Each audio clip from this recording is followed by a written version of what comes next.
My name is Sarah Chen, and this is the story of how I learned that blood doesn't make you family, loyalty does. I met Daniel Martinez on a rainy Tuesday in October at a coffee shop called Courier Coffee in Portland, Oregon. I ducked in to escape the downpour, my leather briefcase soaked through, my carefully styled hair plastered to my face. I was a fourth-year associate at Morrison & Finch, one of downtown Portland's most prestigious corporate law firms, and I was running late for a deposition. Daniel was sitting at the corner table by the window, working on his laptop. When I rushed to the counter, I didn't see the wet floor sign. My heel caught a puddle and I went down hard, my briefcase flying open, papers scattering everywhere. "Whoa, you okay?" He was crouched beside me before I could even process what happened, helping me up, gathering my papers with careful hands. He had kind eyes, deep brown, crinkled at the corners when he smiled. His flannel shirt had paint stains on the sleeves. His work boots were scuffed. "I'm fine. God, I'm such a mess." "Thank you." I was mortified, checking my watch. 15 minutes until my deposition.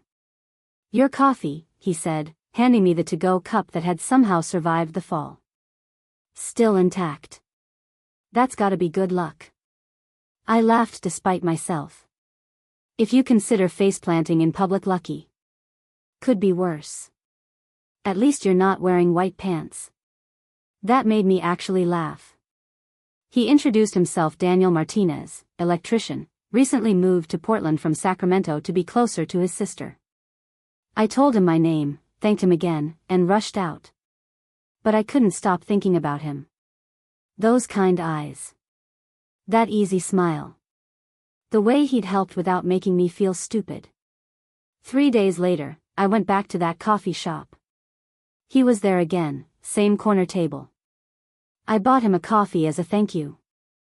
We talked for 20 minutes that turned into an hour. I missed my morning meeting. I didn't care. He asked me to dinner that weekend. I said yes. My parents would have called it destiny. I called it luck. Daniel called it the universe doing us a solid. We dated for 8 months before he proposed. It wasn't elaborate, just the two of us at Pittock Mansion at sunset, overlooking the city lights with Mount Hood in the distance. He got down on one knee with a simple gold band he'd saved for months to buy. "Sarah Chen, you're the smartest, funniest, most beautiful person I've ever met. And you make me want to be better every single day. Will you marry me?" I said yes before he finished the question. When I called my parents to tell them, there was a long silence on the other end. An electrician, my mother, Catherine, finally said, "Sarah, are you sure about this?" "Yes, Mom. I'm sure. I love him. But darling, you're a lawyer. You went to Berkeley. You have a career. What does this man, what can he offer you?" "He offers me love, Mom. Respect. Happiness." Another silence. Then my father, Richard, took the phone. "We just want what's best for you, Sarah. You have to understand, from our perspective, this seems impulsive." "I'm 31 years old, Dad. I'm not being impulsive. I'm choosing my life." "Well," he said, voice tight. "We'll need to meet him properly before we can support this."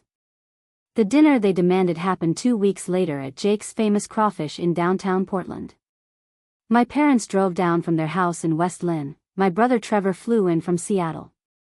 They arrived in their expensive clothes, my mother in Chanel, my father in a custom suit, Trevor in whatever hedge fund managers were to look important. Daniel showed up in his nicest jeans and a button-down shirt. He brought flowers for my mother. He shook hands firmly. He was polite, genuine, warm. They were cold. Trevor barely looked up from his phone. My mother asked pointed questions. "So, Daniel, where did you go to college?" "Community college for 2 years, then straight to trade school." "And your parents, what do they do?"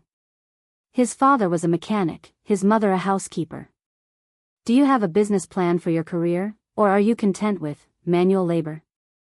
Daniel handled it with grace. I love what I do, Mrs. Chen. I help people. I fix things. And I'm good at it. I make a decent living, and I'm proud of my work. My father nodded, but his expression said everything. This man wasn't good enough for his daughter. After dinner, in the parking lot, Trevor pulled me aside. Sarah, seriously? That's who you're marrying? A guy who works with his hands? What's wrong with that? Come on. You know what I mean. You went to Berkeley Law. You're on partner track. You could have anyone. Some tech CEO, another lawyer, someone with ambition. Daniel has ambition. And he has character. Which is more than I can say for most of the trust fund babies you hang out with. Trevor scoffed. Whatever. Don't say I didn't warn you when this blows up. My best friend Amanda's reaction was only slightly better. We met for brunch at Tasty and Alder the next weekend, our usual spot, our usual ritual we'd had since high school in Eugene. I'm happy for you, she said, stabbing at her French toast. I mean, if you're happy, I'm happy. You don't sound happy. It's just. Sarah, be honest. Is this what you pictured? You always said you'd marry someone successful, someone driven. Remember when we used to talk about double dating with our lawyer husbands? That was when we were 16, Amanda. I know, but still. Don't you think you're settling? That word. Settling. Like Daniel was some consolation prize. I'm not settling. I'm choosing love over status. There's a difference. She sighed. Okay. If you're sure. But I could see it in her eyes. Doubt. Judgment. The same look my parents had. We got married anyway. June 12, 2020, at a small vineyard in Willamette Valley called Birch Ridge. 70 guests. String lights and wildflowers. Daniel's family came up from California, his parents Maria and Carlos, his sister Elena and her kids, aunts and uncles and cousins who filled the space with warmth and laughter and bad dancing. My family came too. They sat in the front row, smiling tightly for photos. My mother spent the cocktail hour complaining to relatives about the casual venue. My father drank too much and made a toast that was more passive-aggressive than celebratory, to Sarah, who's always marched to the beat of her own drum. We hope this unconventional choice brings her happiness. Trevor didn't even try to hide his boredom. He spent the entire reception on his phone, taking calls outside, leaving early. Amanda was my maid of honor. She smiled through the ceremony, but I caught her whispering to Trevor during the vows. Later, at the reception, I saw them laughing together near the bar. When I asked what was funny, they both said, nothing, just catching up. I let it go. It was my wedding day. I was marrying the love of my life. Daniel and I honeymooned in Cannon Beach for a long weekend, all we could afford with our schedules. We stayed in a tiny cottage that smelled like cedar, walked on the beach at sunset, ate fish and chips from a food cart, made love with the windows open so we could hear the ocean. I don't care what they think, Daniel said one night, holding me close. Your family, your friends. I know they don't approve. But Sarah, I'm going to spend the rest of my life making sure you know you made the right choice. I already know, I whispered.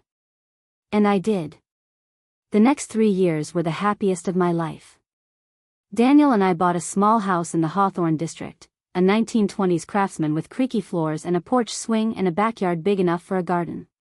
It needed work, but Daniel fixed everything himself.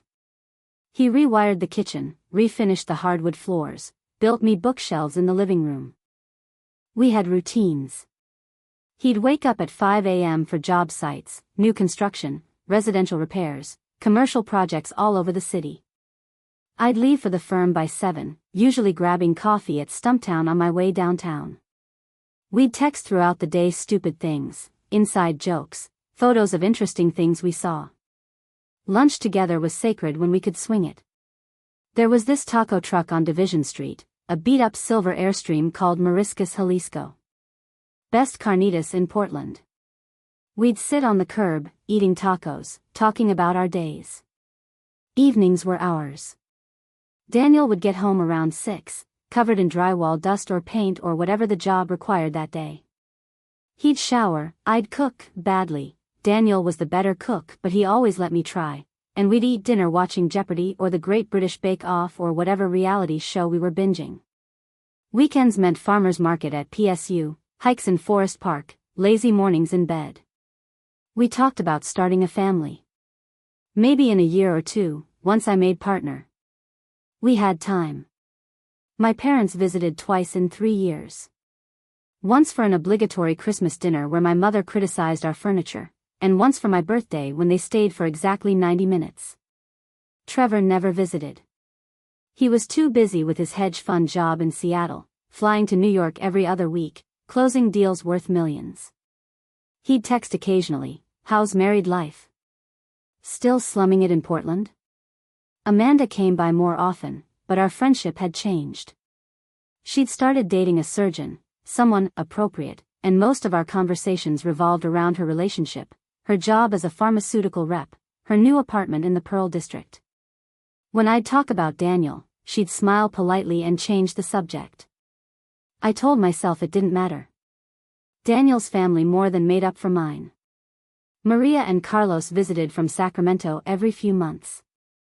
They'd stay with us, filling our house with home-cooked Mexican food and stories and laughter. Maria taught me her mole recipe. Carlos helped Daniel build a fence in the backyard. Daniel's co-workers from Local 48, the electrical union, became our friends. Big Mike, who looked like a linebacker but cried at romantic comedies. Polly, who told the worst jokes. Dev, who brought homemade Indian food to every potluck. These were good people. Real people. We were building a life. A real, beautiful, imperfect life. And then everything fell apart. February 14, 2023. Valentine's Day. Daniel had been having headaches for a few weeks. Bad ones. He'd blame it on stress, on long hours, on not drinking enough water. I'd been nagging him to see a doctor. That morning, he woke up and couldn't remember my name. He looked at me, confused, squinting like he was trying to solve a puzzle. "I'm sorry. I know you. I know you. But I can't. What's your name?" "Terror. Absolute, ice-cold terror." "Daniel, it's me. It's Sarah. Your wife." "Sarah," he repeated slowly. Then his eyes cleared. "Sarah. Oh God. Sarah, what just happened?" We were in the car 5 minutes later, driving to OHSU Hospital in southwest Portland. Daniel threw up twice on the way. I held his hand, breaking every speed limit, praying to a God I wasn't sure I believed in. The ER doctor ordered an immediate MRI. We waited in a sterile room that smelled like bleach and fear. Nurses came and went. Hours passed. Finally, Dr. Rashmi Patel, a neuro-oncologist, came in with the scans pulled up on a tablet. She was young, professional, kind-eyed. She sat down across from us. "Mr. Martinez, I'm not going to sugarcoat this. The MRI shows a mass in your frontal lobe. It's approximately 4 centimeters in diameter. Based on the imaging characteristics and your symptoms, I believe it's a glioblastoma, aggressive form of brain cancer. We'll need a biopsy to confirm, but how aggressive?" I heard myself ask. Dr. Patel looked at me with the kind of sympathy you don't want from doctors. "Glioblastoma is stage 4. Even with aggressive treatment, surgery, radiation, chemotherapy, the median survival rate is 12 to 18 months. Some patients respond better than others, but..." The rest of her words blurred together. I heard phrases: quality of life, treatment options, clinical trials, palliative care. Daniel squeezed my hand. "We'll fight it," he said quietly. "Whatever it takes." I called my parents from the hospital parking lot, sitting in my car, hands shaking so badly I could barely hold the phone. "Mom. It's me. Something happened. Daniel my voice broke. He has brain cancer. Stage 4. They're saying 12 to 18 months. Silence on the other end. Then, oh my. Sarah, that's very unfortunate. Unfortunate. Like he'd lost his job. Like we'd had a fender bender. We're in Scottsdale right now, she continued. Your father and I are at a golf resort for the week. But we'll try to come up and visit when we get back. Maybe next month?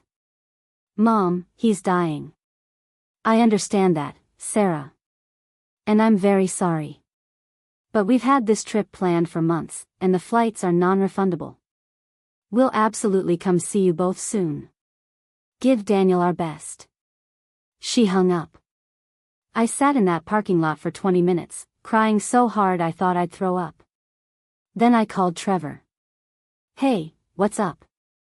He sounded distracted, traffic noise in the background. Trevor, Daniel has brain cancer. Stage 4. It's terminal. Pause. Damn. That's rough. Sorry to hear that, Sarah. That's rough. Like I'd told him our washing machine broke. Can you come down? I really need family right now. I'm slammed with work. Big acquisition closing next week. But I'll try to get down there soon, okay? Hang in there. He didn't come. I called Amanda. She picked up on the 4th ring. Hey.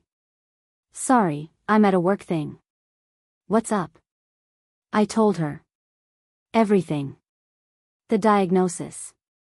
The prognosis. How terrified I was. Oh my God, Sarah. That's awful. I'm so sorry. Listen, I'm actually in the middle of a conference, but I'll come by tomorrow, okay? We'll talk. I'm here for you. She came by 3 weeks later. She stayed for 22 minutes. She spent most of it scrolling Instagram, offering generic platitudes, stay strong. Think positive. Miracles happen. Then she got a call from her boyfriend and left, promising to definitely come by again soon. She didn't. The next 11 months were a nightmare I couldn't wake up from. Daniel had surgery first, a craniotomy to remove as much of the tumor as possible. I sat in the waiting room at OHSU for 7 hours, drinking terrible coffee, staring at the Same People magazine without reading a word. When Dr. Patel came out, still in scrubs, she looked exhausted. The surgery went as well as could be expected. We removed about 70% of the mass. The rest is too entwined with healthy brain tissue. We'll start radiation and chemo next week. Daniel woke up with a shaved head and a horseshoe-shaped scar. He smiled when he saw me. Do I look like a badass? I kissed him and cried. Radiation was Monday through Friday for 6 weeks. We'd drive to the hospital every morning, sit in a waiting room with other cancer patients, other people fighting their own wars.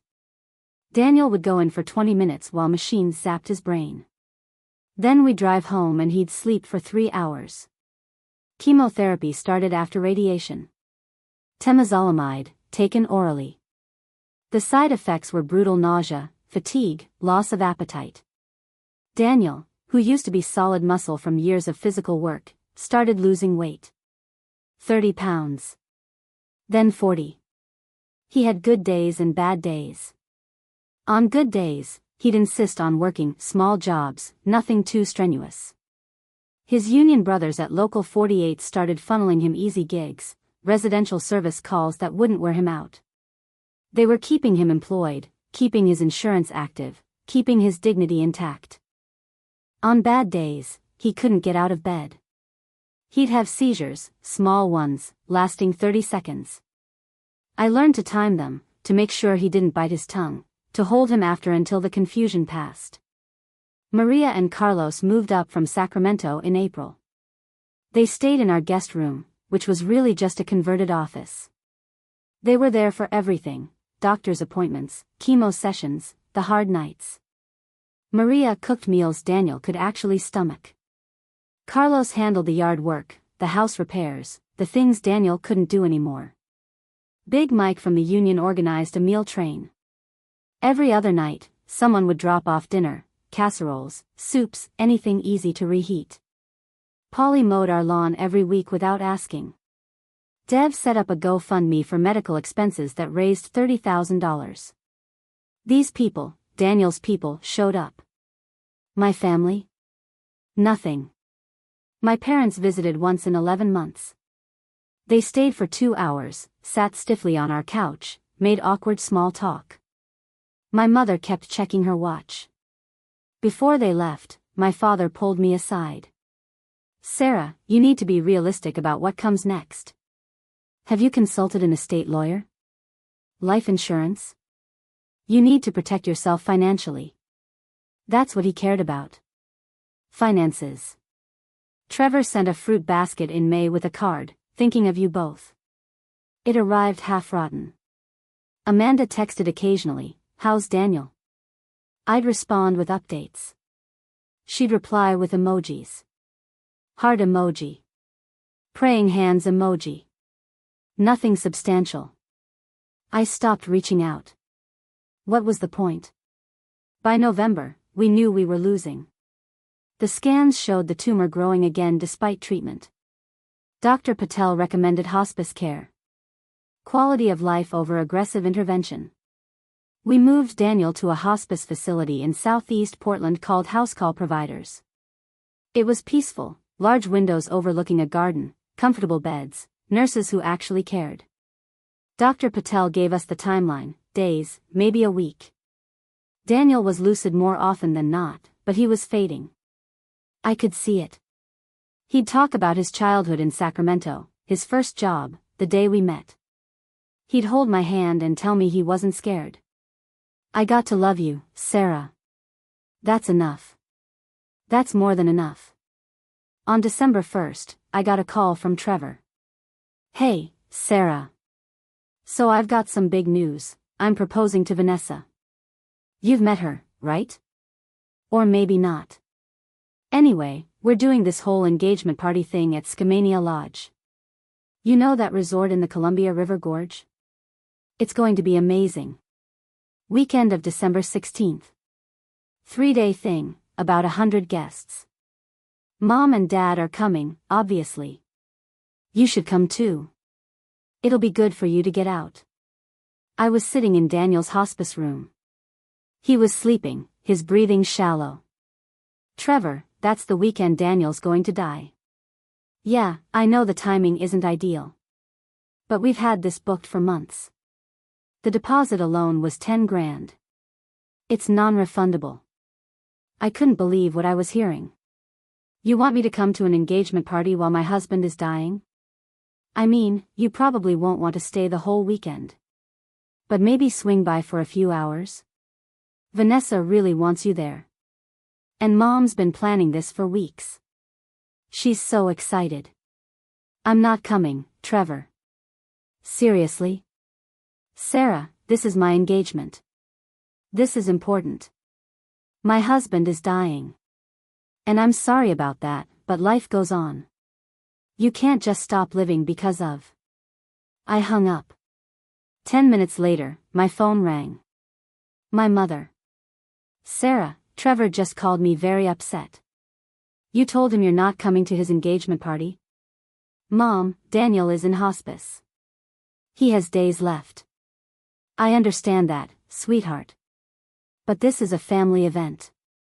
A celebration. Trevor needs his sister there. I need my family here. We can't just drop everything, Sarah. This has been planned for months. Your father and I have already paid for our suite at the lodge. And honestly, sitting around a hospice facility isn't going to change anything. These things, they take time. He might hang on for weeks. He didn't have weeks. Dr. Patel had been very clear. I'm not coming, Mom. She sighed, exasperated. You're being selfish. This is your brother's special moment. You're really going to miss it because you can't step away for one weekend? Yes. That's exactly what I'm doing. Fine. But don't expect us to cancel our plans. We'll miss you there, but we have obligations. She hung up. 2 days later, Amanda called. Hey. So I heard about Trevor's engagement party. I'm actually helping Vanessa plan some of it. She asked me to coordinate the brunch on Sunday. It's going to be so beautiful. Are you coming? Amanda. Daniel is dying. Long pause. Right. I know. I'm sorry. But. I mean, maybe it would be good for you? To get away for a bit? The lodge is supposed to be gorgeous this time of year. You're serious. I just think. Sarah, you've been so focused on Daniel for almost a year. Maybe a break would help. And we'd all love to see you. You'd all love to see me at an engagement party while my husband is on his deathbed. Okay, you're making this sound worse than it is. Goodbye, Amanda. I blocked her number. Daniel died on December 15, 2023, at 3:47 a.m. I was holding his left hand. Maria was holding his right. Carlos stood at the foot of the bed, crying silently. Daniel's breathing had been labored for hours, that rattling sound they call the death rattle. And then, between one breath and the next, it just stopped. The nurse came in, checked his pulse, nodded gently. He's gone. I'm so sorry. I don't remember the next few hours. Maria held me while I sobbed. Carlos made phone calls. The hospice staff were kind, giving us time, not rushing us. At some point, I texted my family group chat, Daniel passed away this morning. Funeral will be December 17th at St. Michael's Chapel in SE Portland. Service at 2 p.m. My mother responded, "Oh honey, I'm so sorry. Unfortunately, we're already at Skamania Lodge for Trevor's party. We checked in last night. I don't think we can leave, we have so many commitments this weekend. But we're thinking of you. Trevor, sorry for your loss, Sarah. Wish we could be there." Amanda didn't respond. They chose a party over my husband's funeral. I planned the funeral in a fog. Maria and Carlos helped. Daniel's union brothers helped. We chose St. Michael's Chapel, a small church in the Woodstock neighborhood with stained glass windows and oak pews. December 17th was gray and cold, typical Portland winter weather. 43 people came.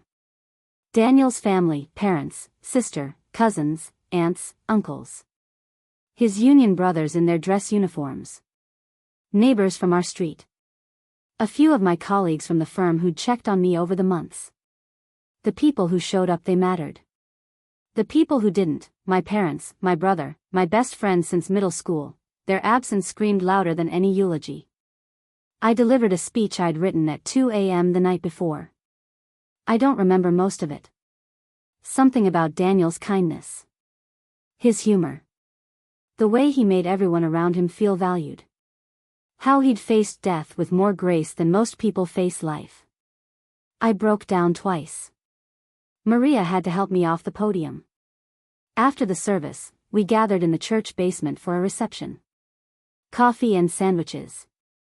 People shared stories about Daniel. Big Mike talked about the time Daniel rewired an entire house in one day to help out a single mom.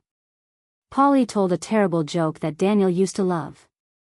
Elena, his sister, showed photos of Daniel as a kid, gap-toothed and grinning. I sat in a corner, numb, accepting condolences from people whose faces blurred together. And then my phone buzzed. A text from an unknown number. "Hey Sarah. It's Kevin, Elena's husband. I'm at the funeral, but I thought you should see something. Trevor's fiancée just posted this to her Instagram story. I screen recorded it. I'm so sorry." Below the message was a video file. I clicked it with shaking hands. It was an Instagram story. Timestamp, December 17th, 11:23 a.m. The exact time I was burying my husband. The video showed a brunch spread at Skamania Lodge, white tablecloths, champagne towers, elaborate flower arrangements, huge windows overlooking the Columbia River Gorge.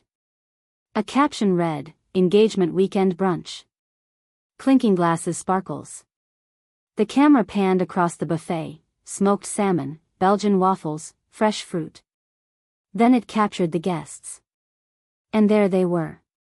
My mother, in a lavender dress and pearls, laughing with a champagne flute in hand. My father, in a blazer, talking to someone I didn't recognize. Trevor and his fiancée Vanessa, toasting the camera. And Amanda.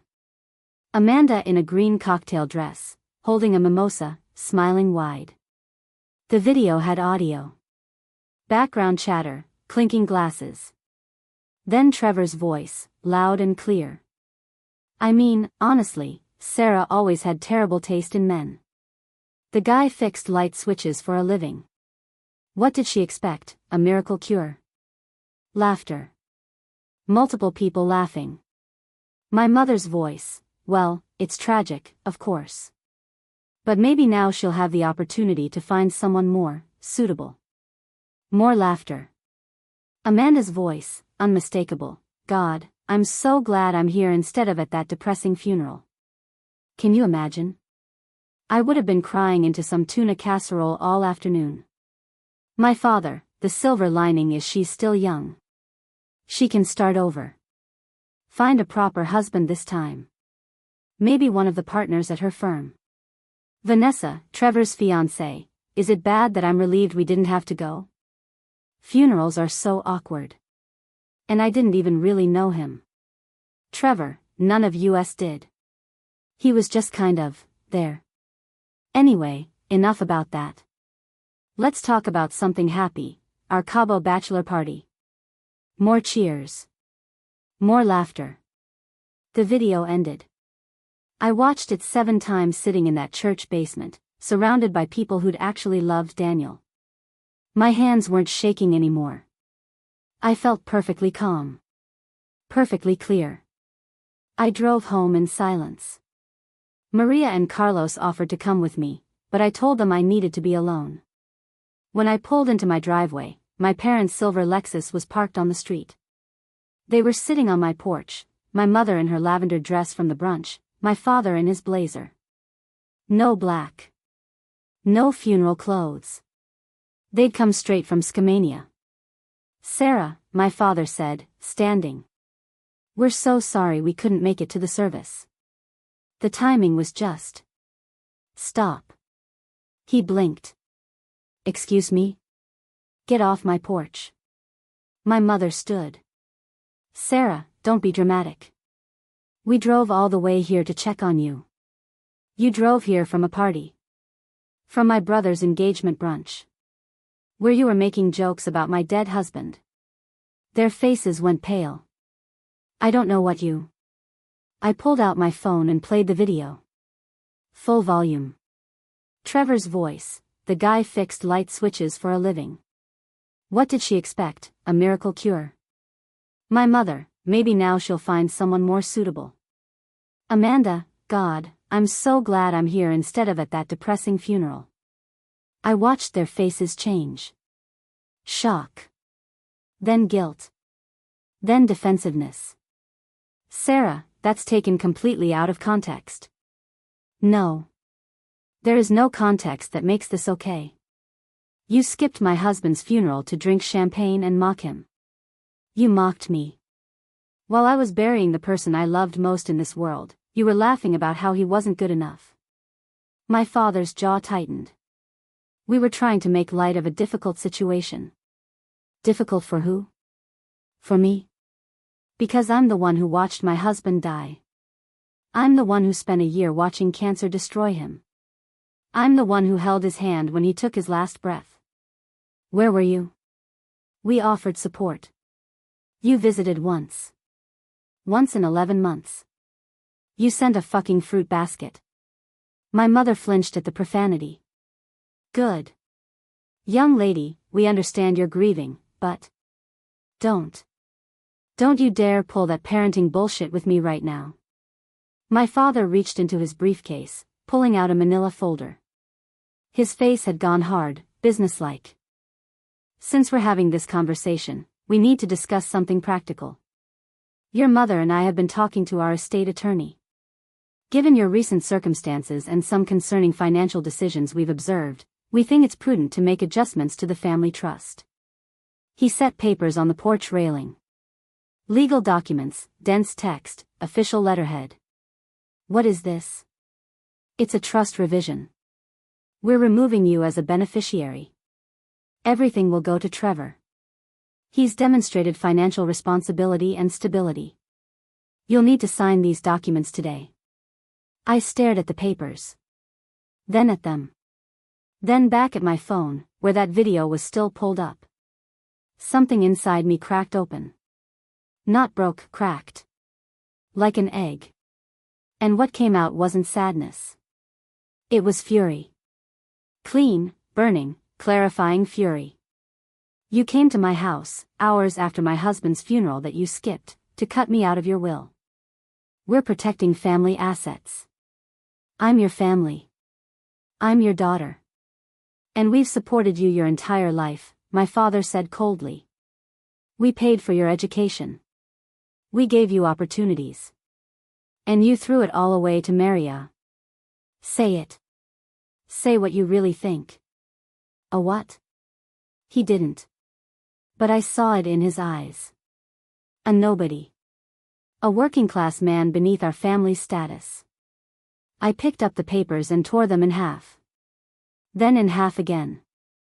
I threw the pieces in his face. Get out of my life.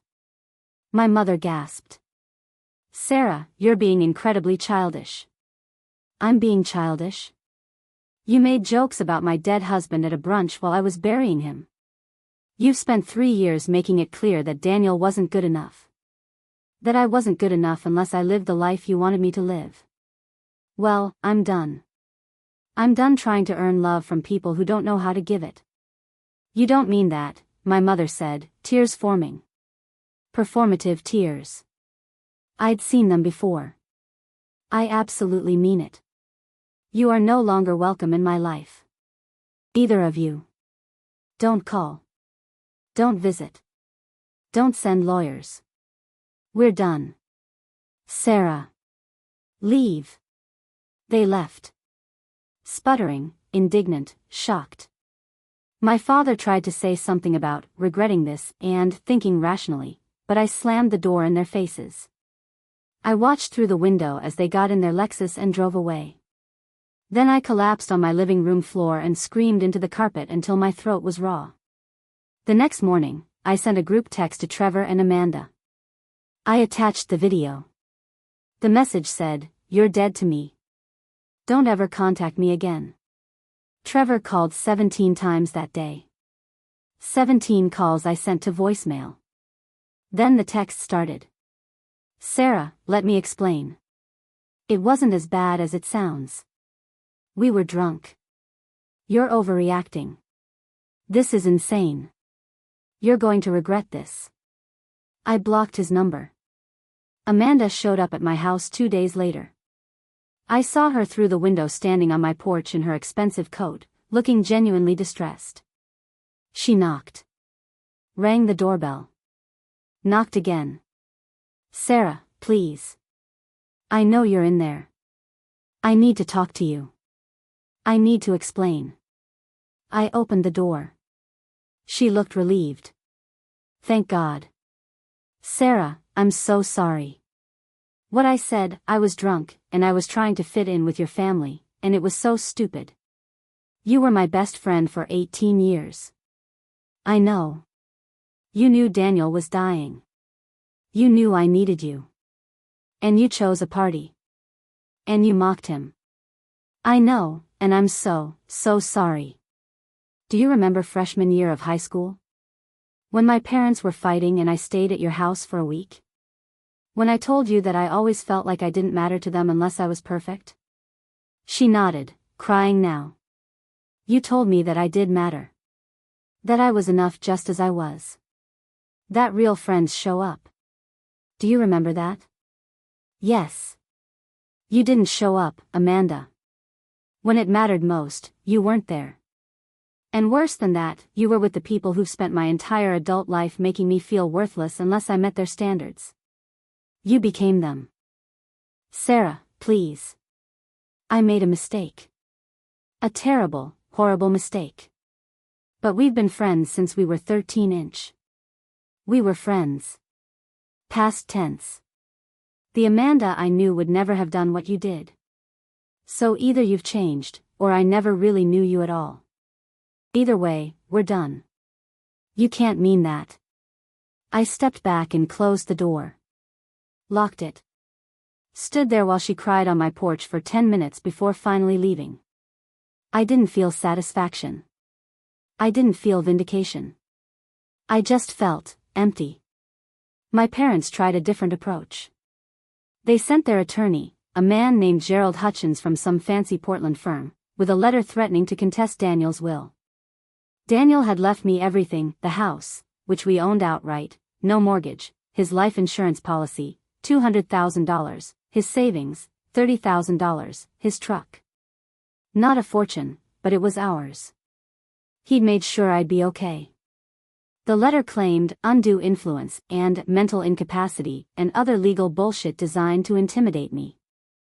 I forwarded the video to Gerald Hutchins with a single sentence: if your clients continue to harass me, this video will be sent to every member of their country club, their business associates, and anyone else who might be interested in seeing what kind of people they really are. Try me. I never heard from Gerald Hutchins again. My parents made one last attempt: a handwritten letter from my mother that arrived in early January. Dearest Sarah. Your father and I have had time to reflect on recent events. We acknowledge that emotions were high and perhaps things were said that shouldn't have been. We're willing to move past this unfortunate incident if you're willing to be reasonable. Family is forever, Sarah. We hope you'll reconsider your rash decision to cut us out of your life. We're your parents. We'll always love you, even when you make choices we don't understand. We'd like to meet for dinner to discuss reconciliation. Perhaps Higgins? Your favorite. Our treat. With love. Mother. I read it twice. Then I wrote a reply on the back of her letter. You're right that family is forever. But you stopped being my family the moment you chose a party over my husband's funeral. You stopped being my family every time you made me feel like I wasn't good enough. You stopped being my family when you tried to steal my inheritance hours after Daniel died. I don't need your love if it comes with conditions. I don't need your approval. And I don't need you. Don't contact me again. Sarah. I mailed it back. Then I changed my phone number. The first 6 months after Daniel died were the darkest period of my life. I couldn't sleep. I'd lie in our bed, the bed we'd shared for 3 years, and feel the emptiness beside me like a physical wound. I'd wake up at 3 a.m. reaching for him, forgetting for one cruel second that he was gone. The house felt too big and too small at the same time. Too big because it echoed with his absence. Too small because everywhere I looked, I saw him. His coffee mug on the shelf. His work boots by the door. The bookshelf he'd built. The garden he'd planted. I stopped eating regularly. I'd forget meals, or I'd stand in front of the open fridge and couldn't remember what food was supposed to be for. I took a leave of absence from Morrison and Finch. My boss, a senior partner named Patricia Wolfe, called me into her office in late December. Sarah, take all the time you need. Your position will be here when you're ready. I never went back. In February, I officially resigned. Patricia took me to lunch at a cafe in the Pearl District, our usual spot for client meetings and strategy sessions. Are you sure about this? She asked gently. You are on partner track. You're brilliant at what you do. I don't want to be a corporate lawyer anymore, I said. The words surprised me, but they were true. I spent 3 years defending companies in contract disputes and merger negotiations. And for what? So rich people can get richer? Daniel spent his life helping people, fixing their homes, solving their problems, making their lives better. That mattered. What I was doing, it didn't matter. Patricia nodded slowly. What will you do? I don't know yet. She squeezed my hand. You'll figure it out. And if you ever need a reference or advice, call me. That was kindness. Real kindness, from someone who didn't owe me anything. Maria and Carlos stayed in Portland through March. They didn't ask if I needed them, they just stayed. Maria cooked meals and left them in my fridge. Carlos fixed the leaky faucet in the bathroom, replaced the furnace filter, did all the small maintenance Daniel used to handle. One night, Maria found me crying in the kitchen at 2 a.m. I don't know how to do this, I told her. I don't know how to be a person without him. She held me while I sobbed. Then she said something I'll never forget. Daniel would want you to live, Mija. Not just survive, live. He loved you so much. He would want you to be happy again. You honor his memory by finding joy, not by drowning in grief. How? One day at a time. Some days, 1 hour at a time. You wake up. You eat something. You take a shower. You do one small thing. And slowly, it gets easier. What if I don't want it to get easier? What if forgetting how much it hurts feels like forgetting him? You won't forget him. Love doesn't work like that. But grief has to transform or it will destroy you. Let it change. Let yourself heal. In April, I started seeing a therapist. Dr. Rachel Brennan, a grief counselor who had an office in the Pearl District, above a bookstore.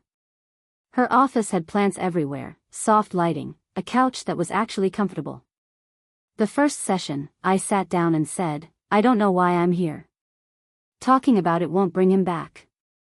No, it won't, Dr. Brennan agreed. But it might help you figure out how to live in a world where he's gone. We met twice a week. I talked about Daniel, really talked about him, not just the sanitized version I gave to acquaintances. I talked about how he used to sing off-key in the shower. How he'd leave me notes in my lunch bag.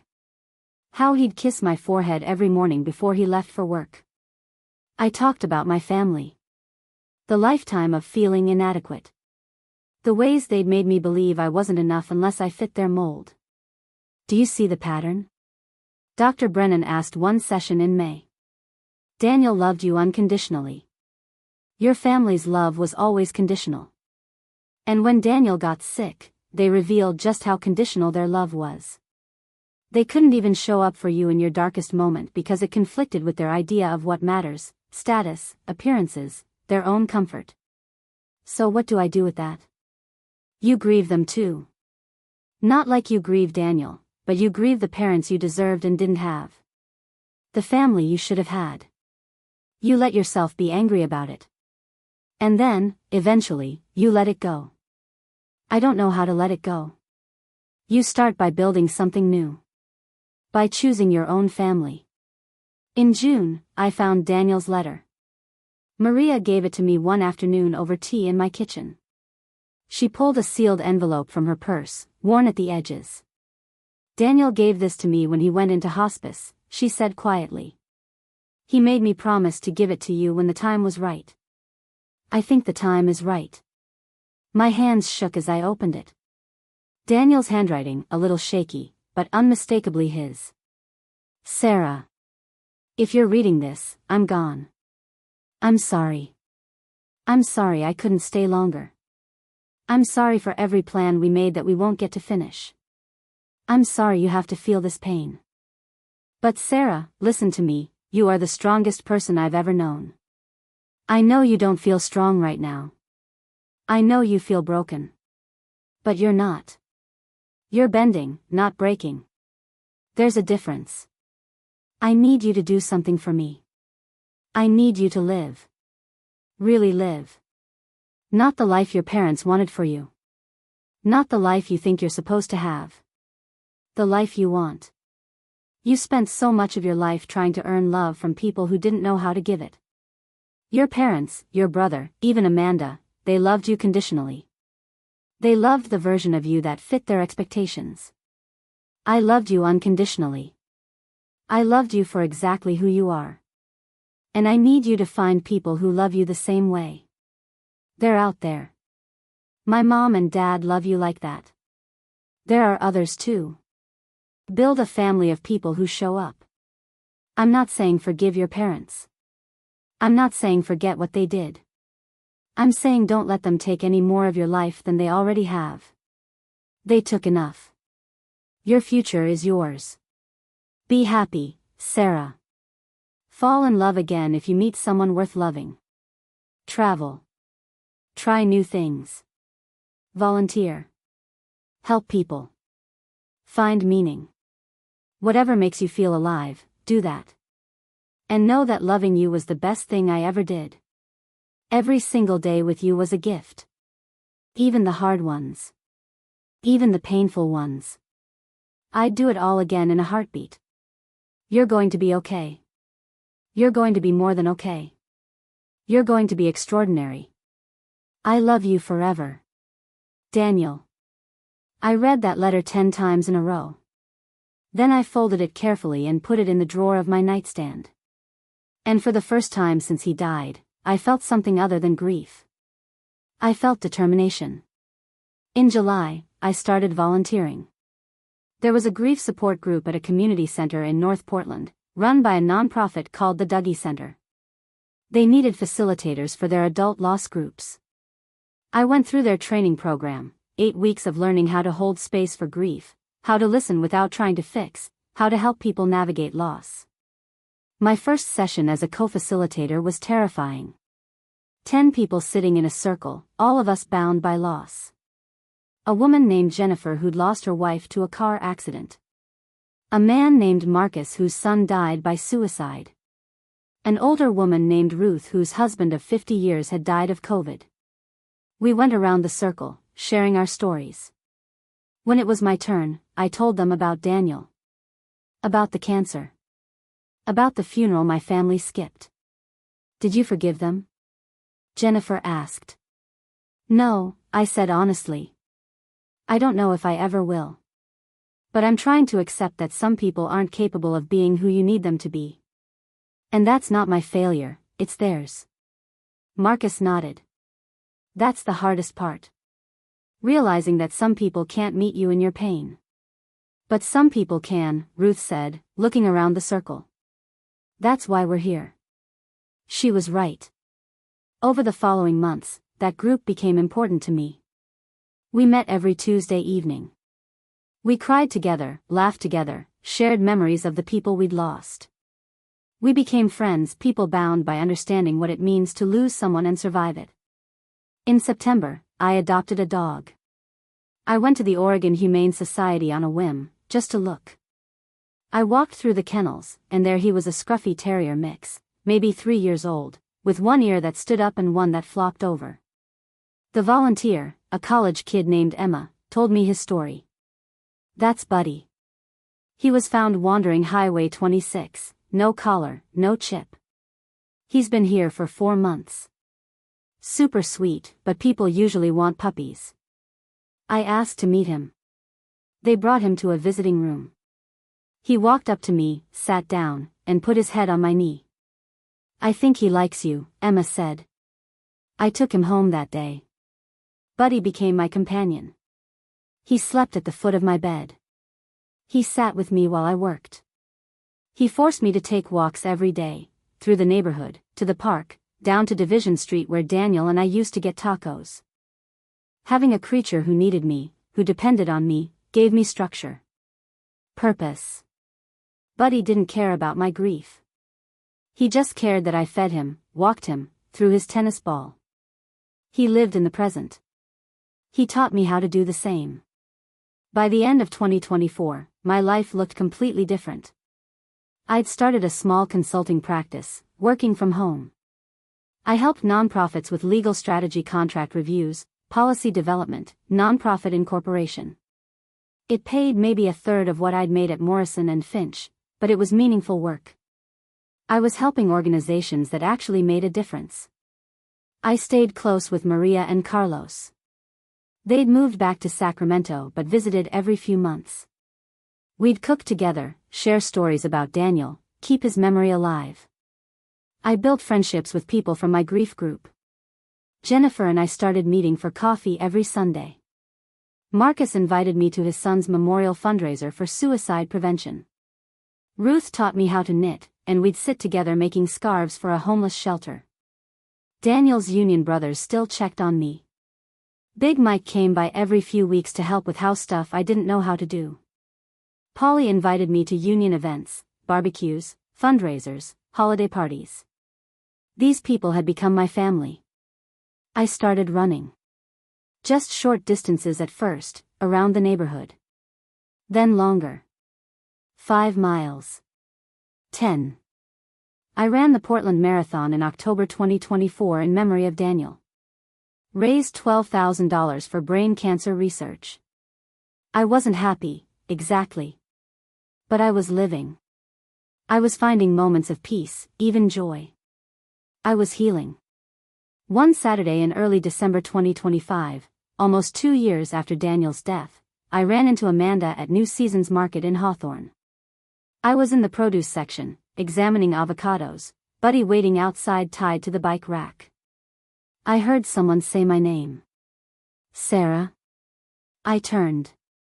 Amanda stood 3 feet away, holding a shopping basket, looking different. Older.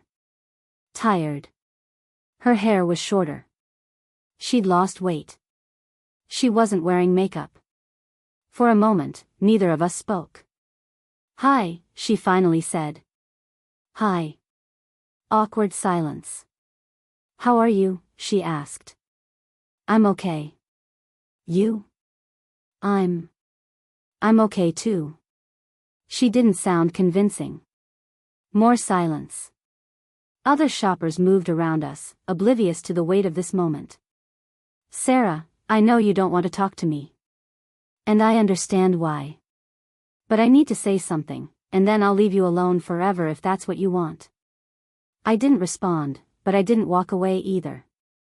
She took a breath. "I've spent the last 2 years thinking about what I did. What I said. And there's no excuse. None. I was cruel. I was a coward. I chose your family's approval over being there for you, and that's unforgivable." Her voice cracked. "I lost my best friend because I was too weak to stand up for what was right. Because I was more worried about fitting in with people I didn't even like than supporting someone who actually mattered to me." She wiped her eyes. "I'm not asking for forgiveness. I don't deserve it. I just need you to know that I'm sorry. Truly, deeply, devastatingly sorry. Daniel deserved better. You deserved better. And I failed you both." She wasn't performing. There were no theatrics. She just looked broken. Genuinely remorseful. "I forgive you," I said quietly. Her eyes widened. "What?" "I forgive you, Amanda. I've spent 2 years learning how to let go of anger because holding on to it was poisoning me. So yes, I forgive you." She started crying. "Thank you. Thank you so much. But that doesn't mean I want you in my life." Her face fell. "Forgiveness doesn't erase what happened," I continued. "It doesn't rebuild trust. You showed me who you are in the moment that mattered most. And I believe you're sorry. But I can't go back to being friends with someone who abandoned me when I needed them most." She nodded, tears streaming down her face. "I understand. I needed you to know. I know now.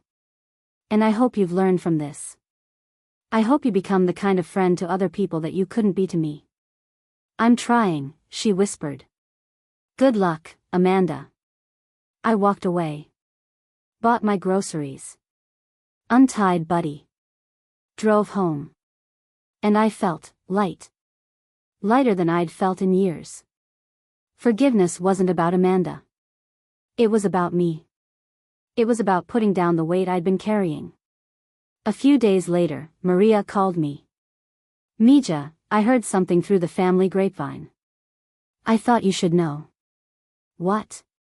Trevor's engagement fell apart. Vanessa left him for someone else about 6 months ago. And your parents had to sell their house in West Lynne. Something about bad investments. Oh. That's all? Just oh? Yeah. I don't feel anything about it, Maria. No satisfaction. No vindication. Just nothing. That's good, Sarah. That means you've really moved on. She was right.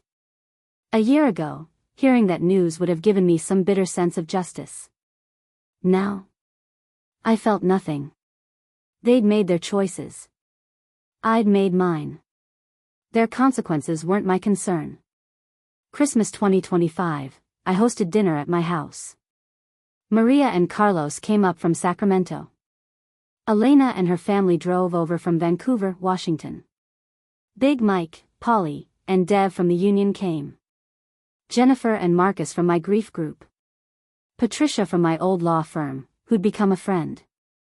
Dr. Brennan, my therapist, who I'd invited on a whim and was delighted when she accepted. 23 people crammed into my small house. Buddy ran between everyone's legs, begging for scraps. We cooked together, Maria's tamales, Carlos's carne asada, Elena's enchiladas, my truly terrible attempt at pie that everyone pretended to enjoy. We told stories. Laughed. Toasted Daniel's memory. Celebrated being together. At one point, Marcus raised his glass. To chosen family. The people who show up. Everyone echoed, to chosen family. I looked around the room at these people, these beautiful, imperfect, genuine people who'd shown up for me in my darkest moments. Who'd held me when I broke. Who'd helped me rebuild. This was family. Not the family I was born into, but the family I'd chosen. The family that had chosen me. Later that night, after everyone left, I sat on my porch with a cup of tea and Buddy at my feet. The neighborhood was quiet. Christmas lights twinkled on houses up and down the street. The air was cold and clear. I thought about Daniel. About the life we'd had, brief as it was. About the man who'd loved me unconditionally and taught me what love actually looks like. I thought about my parents, Trevor, Amanda. I'd heard nothing from them in 2 years. I didn't expect to. That chapter was closed. I thought about the person I'd been 3 years ago, desperate for my family's approval, molding myself to fit their expectations, believing I was only valuable if I met their standards. That person was gone. In her place was someone stronger. Someone who knew her worth. Someone who understood that family isn't about blood, it's about who shows up, who stays, who loves you when it's hard. I pulled out my phone and opened the photo album I kept of Daniel. Pictures of us at the coffee shop where we met. Our wedding day. Hiking in Forest Park. His last birthday. His smile, that beautiful smile. I did it, I whispered to his picture. I'm living. Really living. Just like you told me to. A shooting star streaked across the Portland sky. Probably just a satellite, but I chose to believe it was him. Telling me he was proud.